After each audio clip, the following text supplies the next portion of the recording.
So ayan mga idol, no? Ngayong maga, ito naman yung ipiplex natin. Isa sa mga one of the most quality helmet of the globe, syempre. Walang iba, itong NHK helmet. Okay, alamin muna natin kung saan nanggaling ang NHK helmet. Syempre, it is made in Indonesia. Kaya one of the most quality helmet around the globe. Okay? So itong NHK helmet, graphics name pala nito is G-Bump. Ayan, kung mapapansin nyo dyan, ay no, may dinamita na design dyan, tapos dito, yung bomba. Ayan o. Kaya G-Bump. Okay? Ayan o. Scratch-free lens. Tapos, ano niya rin yan, pinlock ready.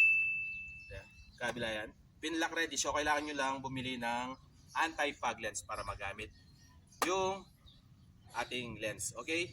So, single visor lang yan mga idol. Single visor. Okay? So, ayan. Sara muna natin. Ito yung kanyang design. Colorful. Combination na blue, red, yellow, and white.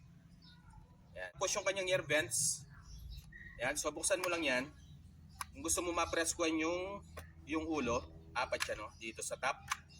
Tapos, dito yung pasingawan niya. Exhaust. Tsaka dito banda. Okay, meron din siya dito sa chin. Okay? Ayan. Tapos, dito naman tayo. Sa inner liner niya, as you can see, tingnan mo yung may nakaukit na NHK helmet dyan. No? Yung kanyang details. Ayan. Naka-engrave. Ayan. Tapos, sa mismong loob,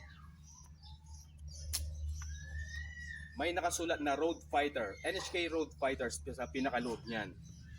Yan. Ganda ng mga details niya. Siyempre itong quick release. Yan, ganyan lang yan.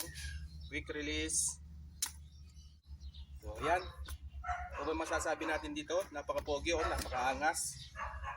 Okay?